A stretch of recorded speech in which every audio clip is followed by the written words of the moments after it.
இன்னைக்கு 4 வயசு குழந்தைகிட்ட போயிட்டு யாரோ ஒருத்தரை காட்டி இவர் அப்பான்னு சொல்லுன்னு சொன்னால் சொல்லாது. அதுக்கு தெரியும் இவர் நம்ம அப்பா கிடையாது, இவர் நம்ம அப்பான்னு சொன்னால் தப்பாயிடும் அப்படின்னு சொல்லிட்டு அந்த குழந்தை யோசிச்சு சொல்லாது. ஆனால் 70 வயது மனிதன் 53 ஆண்டுகளாக ஒருவரை அப்பா என்று அழைத்து விட்டு இன்று தன்னுடைய சுயநலத்துக்காக, சுய லாபத்துக்காக, பதவிக்காக வேறொருவரை அப்பா என்று அழைக்கிறார் என்றால் அவர் தான் ஓபிஎஸ். இன்னைக்கு ஹரிச்சந்திரனுக்கு எதிர் சொல்ல என்னன்னு கேட்டால் ஓபிஎஸ்ன்னு சொல்லலாம்.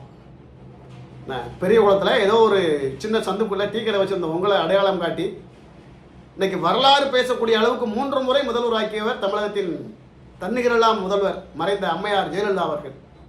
அவர்களுக்கு நீங்கள் செய்த துரோகத்தை யாராலையும் மன்னிக்க முடியாது, யாராலையும் மன்னிக்க முடியாது. நீங்கள் எந்த கட்சியிலையும் சேராமல் நான் அரசியல் விட்டு விலகுறேன்னு சொல்லி நீங்கள் வீட்டிலே உட்கார்ந்தா கூட உங்களுக்கு அவ்வளோ மரியாதை இருந்திருக்கும். ஆனால் இன்னைக்கு இவ்வளோ நாளாக எதிரி எதிரி எதிரி எதிர்கட்சின்னு சொல்லிக்கிட்டு அந்த கட்சியில் போய் ஒத்த சீட்டுக்காக போய் ஒண்டிகிட்டு இருக்கீங்க பார்த்தீங்களா? இதை விட கேவலம் வேற ஒன்றுமே கிடையாது.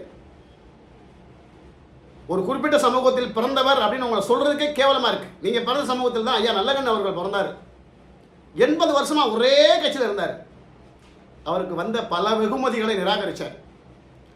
அரசு விருதோடு சேர்ந்து கொடுத்த 10 லட்சம் ரூபாயோடு 5000 எக்ஸ்ட்ரா கொடுத்து 10 லட்சம் 5000 அவர் வறுமையில் தான் வாழ்ந்தார். ஆனால் யாரிடமும் கையேந்தாமல் தன்னுடைய மான மரியாதையை இழக்காமல் கௌரவமாக வாழ்ந்து மறைந்தவர் தான் ஐயா நல்லகண்ண அவர்கள். அவர் பிறந்த சமூகத்தை நீங்களும் பிறந்திருக்கீங்கன்னு வெளியே சொல்றதுக்கே வெட்கக்கேடு. அரசியல்வாதிகள் என்றால் இப்படித்தான் இருப்பார்கள், அரசியல் என்றால் ஒரு சாக்கடை, அரசியல்வாதிகள் என்றால் கேவலமானவர்கள் அப்படின்றத எடுத்துக்காட்டால் அன்றைக்கி ஓபிஎஸ் அவர்கள் தன்னுடைய செயல்பாட்டை பண்ணியிருக்காரு. இவ்வளோ நாள் நாங்கள் எடப்பாடியாக தான் தப்பு பண்ணிட்டாரு, ஒருதலை பட்சமாக செயல்படுறாரு, அதனால தான் ஓபிஎஸ் கூட சேர்க்கலை, இவர் குறிப்பிட்ட இந்த சமூகத்துக்கு துரோகம் பண்ணுறாரு அப்படின்னு சொல்லி எடப்பாடியார் மேலே நாங்கள் தப்பாக பேசிக்கிட்டோம். ஆனால் எடப்பாடியை எதிர்த்த தினகரனையே ஏடிஎம்கேயில் சேர்த்த எடப்பாடியார் உங்களை சேர்க்கவில்லை என்றால் நீங்கள் எப்படிப்பட்ட ஒரு காரியம் பண்ணிட்டு வெளியே வந்திருப்பீங்க சொல்லுங்கள்? ஒரு பெரிய மனுஷனாக நடந்துக்கணும், குழந்தை மாதிரி நடந்துக்கூடாது. குழந்தை கூட பண்ணாத ஒரு கேவலமான காரியத்தை நீங்கள் பண்ணியிருக்கீங்க.